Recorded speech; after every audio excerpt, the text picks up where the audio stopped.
Hi, everybody. Pastor Paul here. We all know there's a polarization and a divide in the country. And in some ways, I think many of us are as tired about talking about possible solutions to the divide as we are talking about the divide and polarization itself.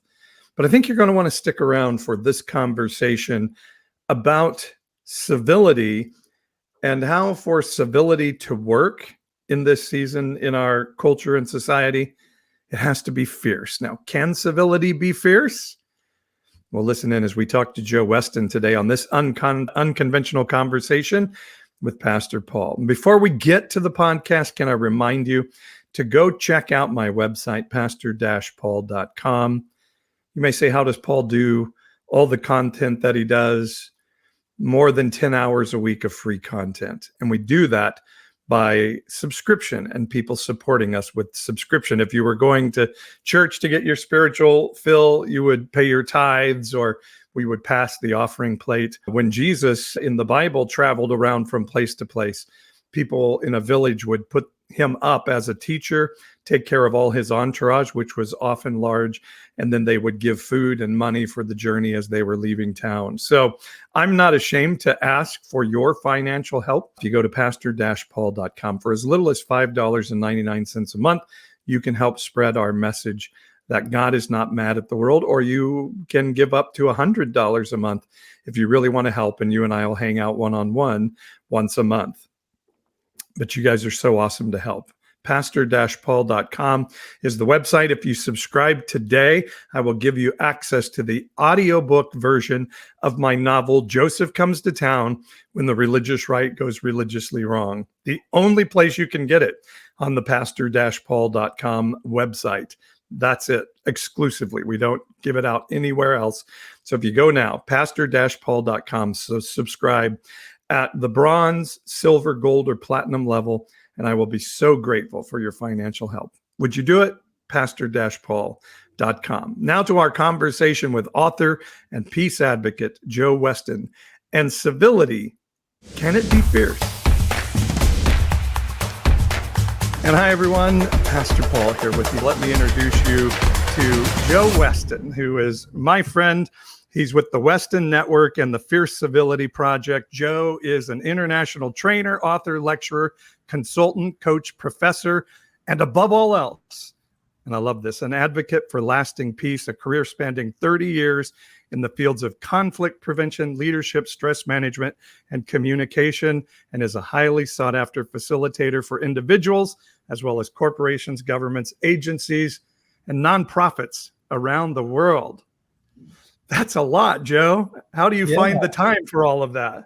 You tell me. I have no idea. I have no idea. Managed to make it work. Hi, Paul. It's great to be here. I always loved, since the day we met, I've always loved our conversations.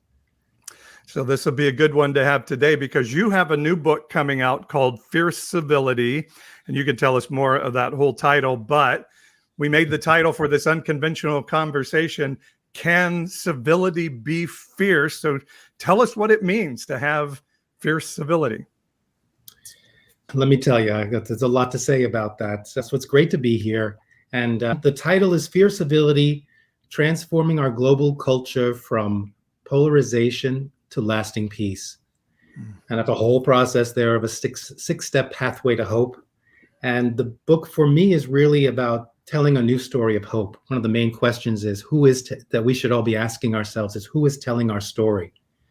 And I find, unfortunately, that many outside forces are telling our story, and that what we first need to do is to consider that we can tell our own story, reclaim our own story, and that we should make that a story of fierce hope. Because if there's ever a time in our human history when we need that, I'm sure there are other times. I can only track the last few decades, let's just say few, but certainly now, if there's ever a time when more human beings on this planet need to step into their hearts, step in their commitment to civility in a fierce way, with us seeing themselves as catalysts for fierce hope, it's now.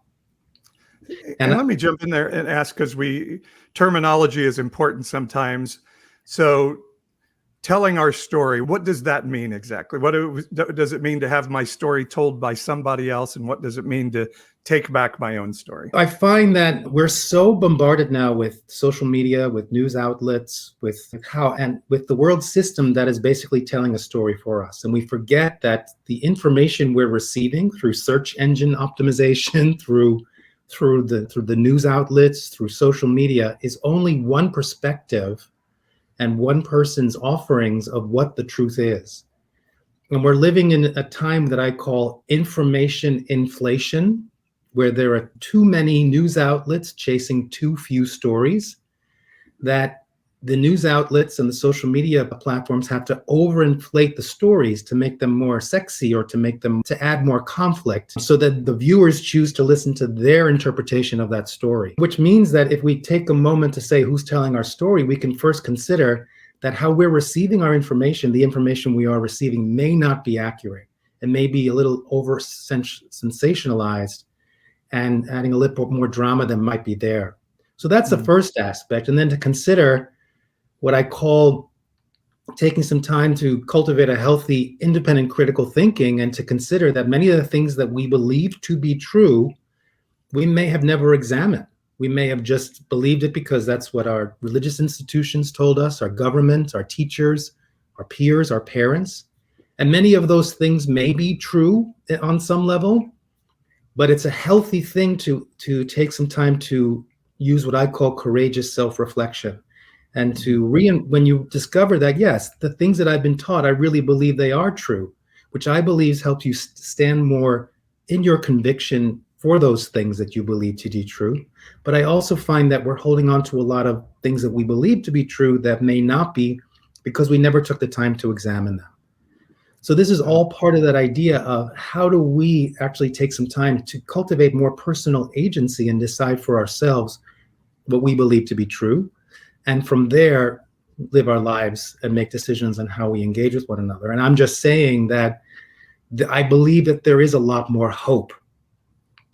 The news outlets, the social media, and our governments are trying to spin a story where there isn't a lot of hope, to just keep us in a dysregulated state. And in that dysregulated state, we're not accessing our independent critical thinking, which makes it easy for us to just believe what they want us to believe.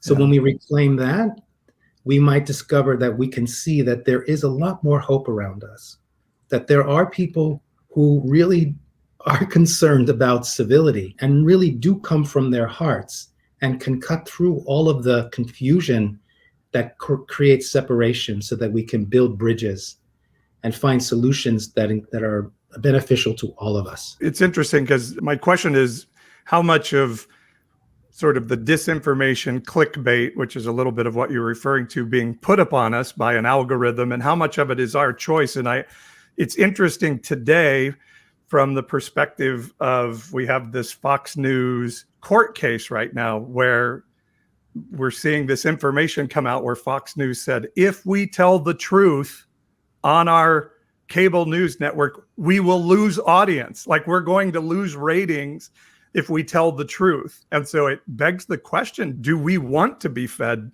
misinformation? I guess, is that choosing an echo chamber for ourselves? You just opened up a big can of worms there, Paul. And I think it's important. What you're talking to is we have choice, right? We forget that we have choice and that there are other ways of gathering our news if we want. I think that in our panicky or anxious or dysregulated state, we are always seeking out what comforts us. That's just natural neurobiology.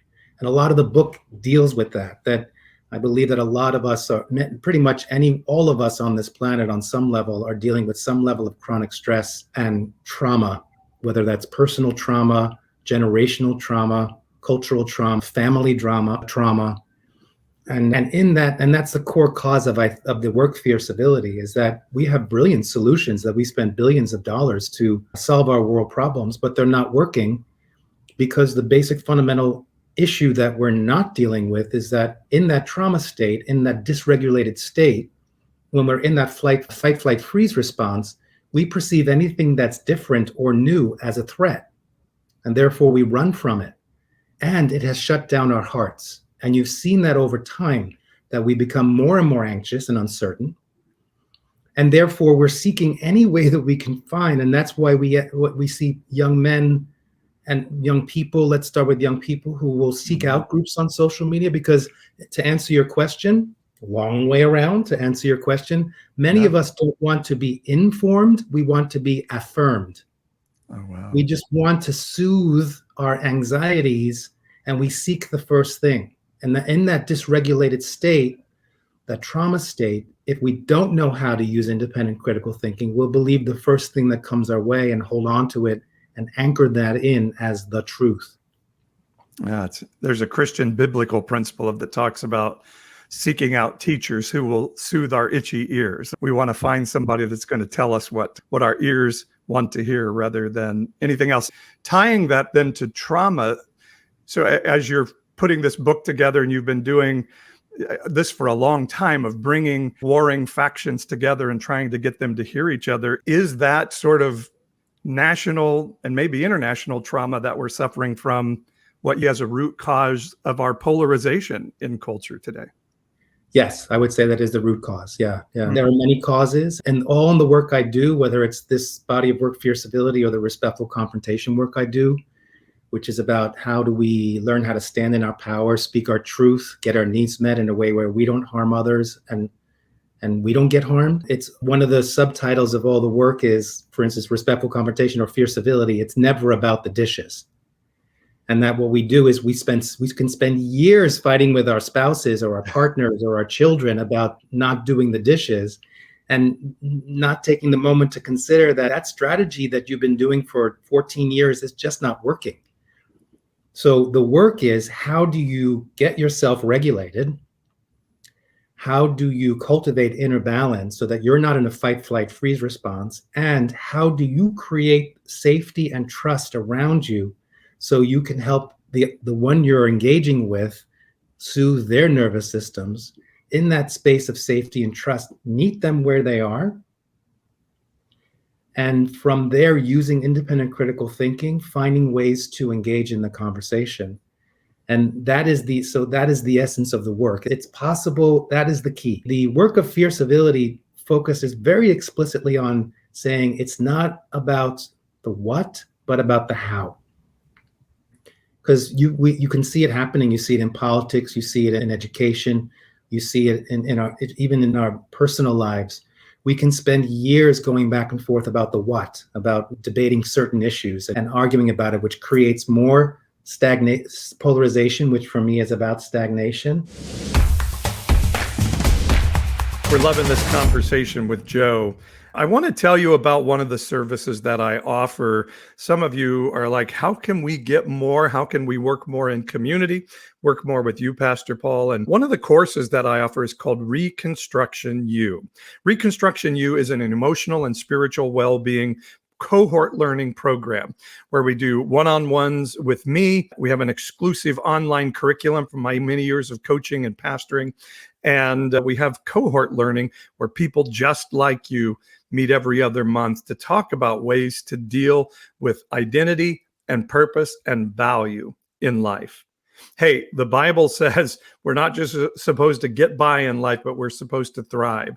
And you may be in a transition time of life and saying, how am I going to thrive in this next season? Is there something that I seem to know now that I need to let go of from the past and move forward? How do I find a way to impact the culture around me? How do I find purpose to what I do? And it all starts with finding out what your story is and who you can say to yourself, I am this. You want to be able to make that statement definitively? Reconstruction U with Pastor Paul can help. I have amazing testimonies. You can see them online from people who have gone through the program with me. I hope you'll check it out. Reconstruction U at pastor-paul.com. And if you go there now and sign up and send me an email, I'll give you a $50 discount if you say you heard this podcast. Reconstruction U.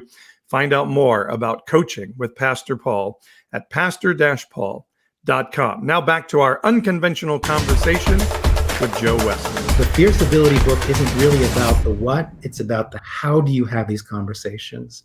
And what I would say is it's cultivating the skills and strategies of the heart. And that's not a sentimental Hallmark Cardi viewpoint about the heart, but the heart, the transformational power of the heart. How do we appeal to the hearts of others? How do we help people regulate their systems so that they can consider transforming their viewpoints, habits, and patterns? And are we courageous enough to consider that as we're talking to people who have different truths, that maybe how we see something isn't completely 100% true, so that we might even open up to shifting our viewpoints, habits, and patterns?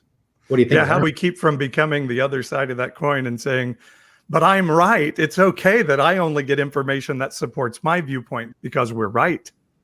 Right. And the pivot to that. So in this work, I talk about the power of the pivot. So all of my work is based on, I always say it starts with my experience of growing up in New York City, a Queens boy. And why that's important is I always say that just growing up in New York City, every day was an examination of confrontation and conflict and understanding how to navigate that. And so in this process of how do you approach things without getting dysregulated in that way? Yeah. But we all have that uncle or that cousin Right. or that father-in-law that just can't be reasoned with. Are there some people that you just cannot do this with, that fierce civility won't? So that's the point. So in this examination, I started seeing how our own internal polarizations is adding to the external stagnation of the polarizations. And particularly to that point, the pivots, the power of the pivot in the work that I've done, what helped me work through a lot of my dysregulation and also how I was adamant in my viewpoints was actually martial arts. And understand particularly Tai Chi and Aikido, of understanding balance and understanding mind-body connection, understanding how to cultivate deeper awareness and presence and listening and staying in balance and flow. And to learn how to take the agitation or what another would give me and learn how to redirect that energy so that I don't get caught in the same fight, flight, freeze response of aggressor or defender. And one of the main points of breaking out of stagnant polarization is what I call the power of the pivot. How do we pivot? How do we just shift without losing sight of the thing that we want to confront or engaging, and not fighting it and not acquiescing, staying engaged and keeping it in that dynamic?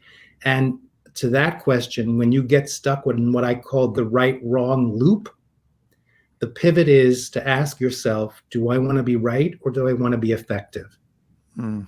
Is it more important for me to stand in my rightness, or do I really want to find new solutions with this person? Do I really want to find reconciliation and healing? Do I want to get us back to, and that's a lot of the issues, appealing to the heart is just with the cousin or the uncle, to remember that there was probably a time 10 years ago when you had so much fun watching a football game or just laughing about stories. And how do we get back? That's the pivot of saying, if we just stay in the issues, we're never going to see solutions. But how do we pivot, come back to ourselves, to our own hearts, our own compassion and curiosity, activate that in another, and basically say, from one humanity to the other, let's get back to who we really are, know each other to be. And the question is, do I want to be right or do I want to be effective?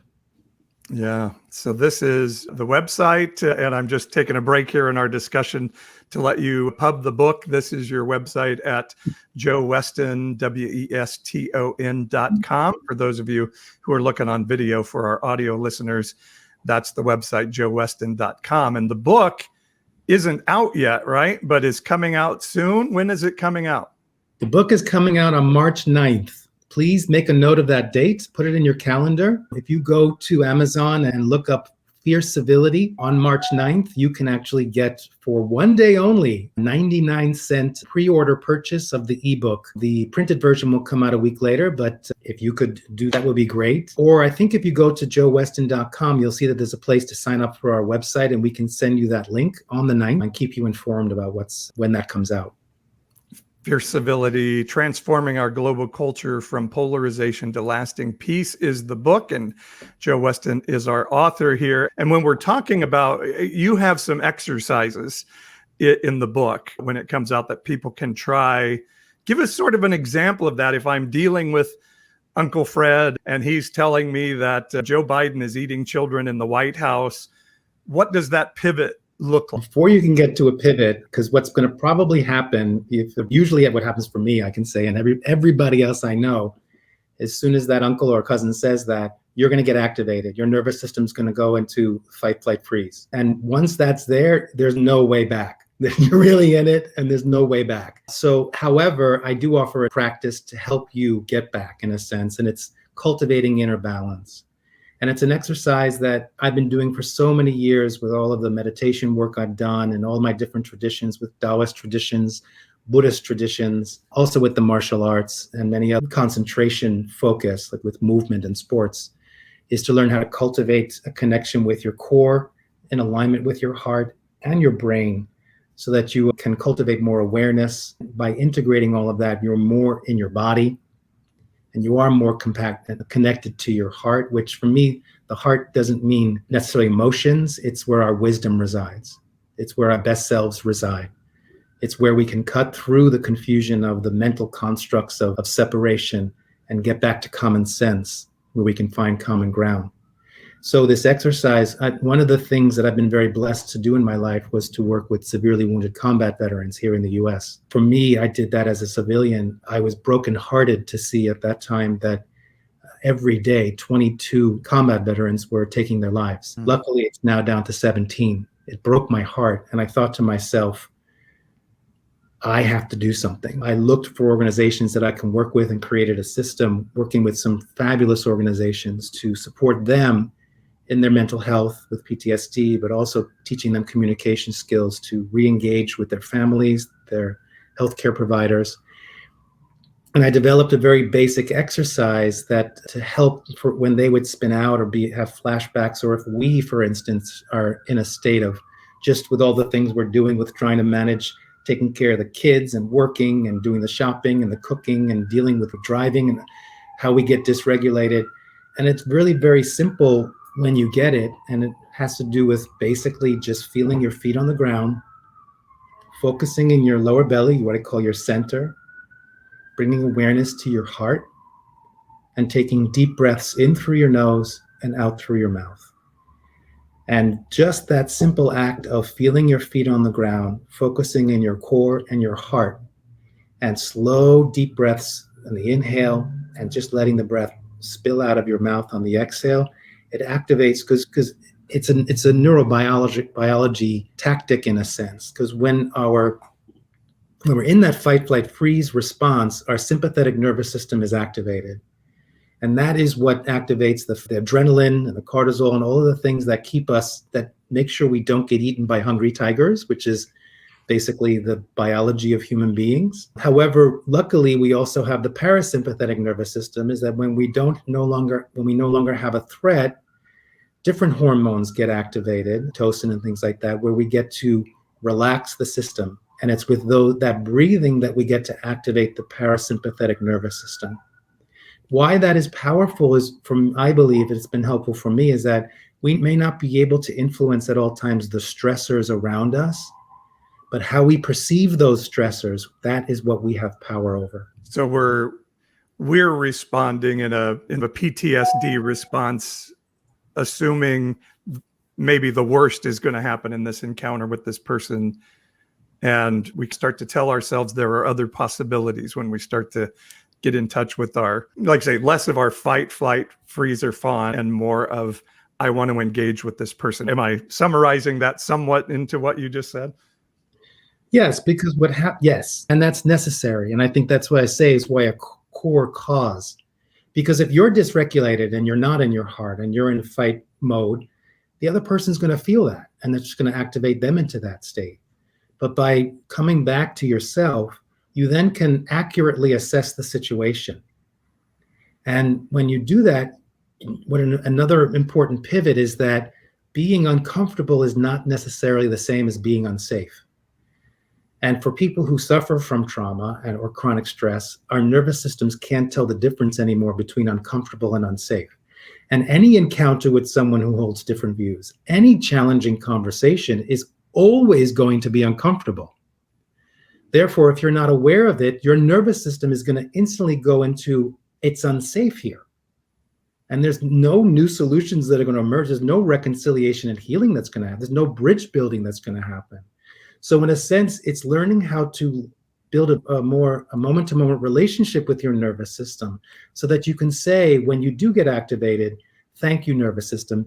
You're really taking care of me because this is uncomfortable. And our first most important thing is that we do feel safe. But I can take some deep breaths, come back to some level of balance and assess that even though my uncle is really annoying, I'm not unsafe. Unless I am. And if I am, then I would say remove yourself from the situation. But if they're just that same old uncle, it's not unsafe, yet it's uncomfortable. And then you can manage it from there. So actually the training of Fear Civility, the Fear Civility Ambassador training, is modeled after sports and martial arts training, where any good athlete must learn how to navigate high levels of stress and tension and still have effective decision-making and function optimally and make effective choices in that moment. And that's what the Fear Civility skill set is, training if you choose to fear civility, that means that you choose to build bridges. You choose to find win-win solutions. You choose to communicate in a way that is creative and leads to new solutions and honors every individual engaged. And that requires skill. And I think you said something really important in there too, as well as the importance of these exercises. There is a point where it's just, hey, it's just not safe to talk to Uncle about these topics. And either we boundary off the topics or we boundary off Uncle Joe. That danger isn't just physical danger. Is that correct? It's not just physical danger. So it's emotional danger. It's an emotional threat of danger. Yeah, or it could be emotional danger, lack of safety, let's say.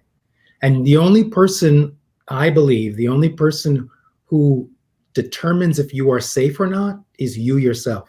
Because someone might say, oh, what are you making a big deal about it? And oftentimes that's when we acquiesce and say, yeah, actually, I can toughen it up and I can take it. But those are the olden times and that's a different way of looking at resilience. Resilience isn't enduring and suffering. Resilience should be, at least in my model, is about vitality. And when I say physical vitality, emotional grounding, mental clarity, and spiritual grounding. Okay, this conversation isn't over. Part 2 is coming up. We'll release it in a couple of weeks. If you are a subscriber at the pastor-paul.com website, the Pastor Paul community, you can hear it now and you can get the information on the website. Not a subscriber, we'll get it out for you in a couple of weeks on your favorite podcast outlet or our YouTube channel. But if you go to pastor-paul.com, sign up for a subscription, you can hear that part 2 where we talk about we're either going to have to learn to live together in this world or we're going to die together. And you can hear it at pastor-paul.com and the Pastor Paul community.